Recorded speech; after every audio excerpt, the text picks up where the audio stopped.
इस आंदोलन के माध्यम से कई लोग, कई संगठन और इंडिया आघाड़ी के सहयोगी पक्ष पूरे देश में सरकार के विरोध में आतंकवाद जैसे विचार वो फैला रही है।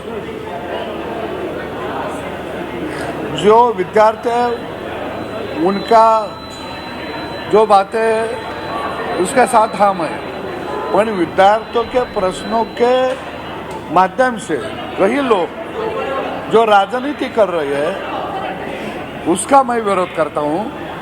मैंने भी विद्यार्थी संगठन का, विद्यार्थियों का आंदोलन मैंने किया, खुद मेरे साथी गोपीचंद पटेलकर ने किया, पुणे में किया है, बॉम्बे में हमने आंदोलन किया है।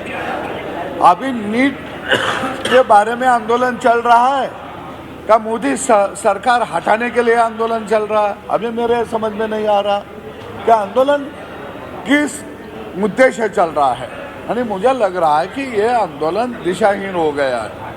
ये आंदोलन मुद्दे पर नहीं चल रहा है, ये आंदोलन इंडिया सरकार के खिलाफ चल रहा है। कई लोग औरंगजेब का फोटो लेकर भी आए। औरंगजेब का और नीट परीक्षा का क्या संबंध है? मुझे लगता है कि यह आंदोलन लोगों में दंगा फसाद करने के लिए, बढ़ावा देने के लिए चल रहा है। ये अभी ये सब साबित हो रहा है। होने चाहिए क्या? मामले दर्ज होने चाहिए जो औरंगजेब की तस्वीर को लेकर शिवाजी महाराज स्मारक में घूम रहे हैं। नहीं, अभी सरकार, मुझे यह लगता है कि आंदोलन करने का सबको हक है, लेकिन सरकार बात करने के लिए तैयार है। वो जो संगठन का नेतृत्व कर रहे हैं उन्होंने सरकार से बातचीत करना चाहिए। लेकिन नीट में जो अपराध पर हो गई थी तो वो लोग पकड़ गए हैं। अभी बाकी जो कुछ दोष है उसके ऊपर कार्रवाई हो जाएगी। परीक्षा भी हो गई है, तो बाद में आंदोलन का क्या ये मजाक रखा है? वो धर्मेंद्र प्रधान जी का कोई संबंध नहीं है सीधा, लेकिन उनको ऊपर जो आरोप लगा रहे हैं उसके बाद मोदी सरकार के ऊपर आरोप लगा रहे हैं, ये मुझे लगता है कि यह आंदोलन गलत रास्ते से।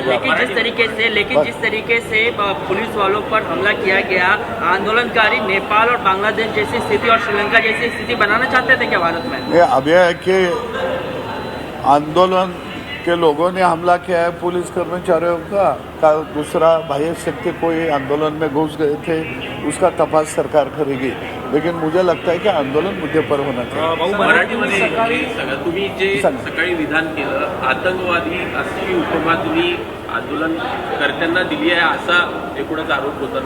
काय आहे की मी एक मुद्दा क्लिअर करतो की मी सकाळी बोललेलो होतो की इंडिया आघाडी त्यांचे सहयोगी पक्ष हे खऱ्या अर्थानं आतंकवादी विचार या आंदोलनाच्या आडोशानं राज्यामध्ये आणि देशामध्ये पसरवत आहेत। सोशल मीडियामध्ये जर बघितलं तर एकंदरीत त्याच पद्धतीनं राज्यामध्ये महाविकास आघाडीचं काम चाललेलं आहे। एक आहे की विद्यार्थ्यांच्या बरोबर आम्ही आहोत, विद्यार्थ्यांचं आंदोलन राज्यामध्ये मी केलेलं आहे, त्याच्यासाठी आम्ही लाठाकाठा खाल्लेल्या आहेत, आम्ही तुरुंगामध्ये गेलेलो आहे। परंतु नीटचं आंदोलन असताना जी नीटच्या मध्ये जे काय पेपर फुटीचं प्रकरण झालं, हा मुद्दा आता बाजूला राहिलेला आहे। एकतर त्या परीक्षा झालेल्या आहेत, पण मुद्द्याला सोडून खऱ्या अर्थानं हे आंदोलन आज उभा राहताना आपल्याला पाहायला मिळत आहे। दिल्लीमधल्या त्यांच्या मागण्या बघितल्या तर मोदी सरकारच्या विरोधातल्या त्यांच्या घोषणा,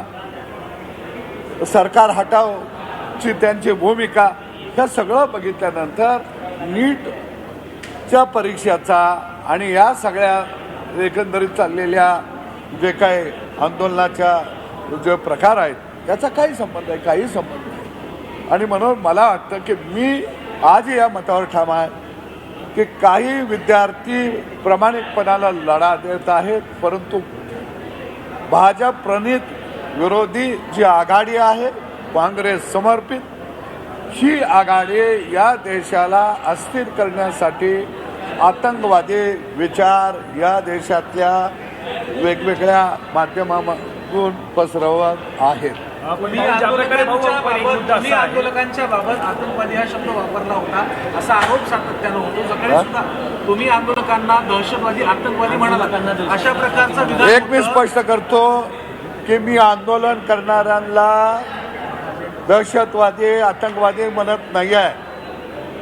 त्यांच्या आडोशानं इंडी आघाडी समर्पित जे पक्ष आहेत ते या देशामध्ये या माध्यमातून आतंकवाद पसरता येईल का, या माध्यमातून देशामध्ये दंगा धोपा करता येईल का, या माध्यमातून सरकारच्या विरोधामध्ये देशातल्या जनतेला रस्त्यावर आणता येईल का, अशा पद्धतीचं कुठील षडयंत्र या देशामध्ये ही सगळे विरोधी पक्ष खऱ्या अर्थानं करायला लागलेले आहेत. आणि त्याचा पुरावा माझ्याकडं आहे की कशा पद्धतीनं सोशल मीडियावरती वेगवेगळे पक्ष काँग्रेस समर्पित बातम्या पसरवत आहे. हा पुरावा आहे माझ्याकडं. आणि म्हणून मी त्या माध्यमातून बोललो आणि म्हणून म्हटलं की औरंगजेबाचा आणि नीटच्या परीक्षाचा काय संबंध, याचं उत्तर हे देणार आहेत का? म्हणजे खोटं बोला, रिटून बोला आणि लोकांना मनामध्ये संशय निर्माण करा, अशा पद्धतीनं राज्यामध्ये आणि देशामध्ये काम चाललेलं आहे. त्याला आमचा विरोधच असणार. भाऊ एक प्रश्न याच्यामध्ये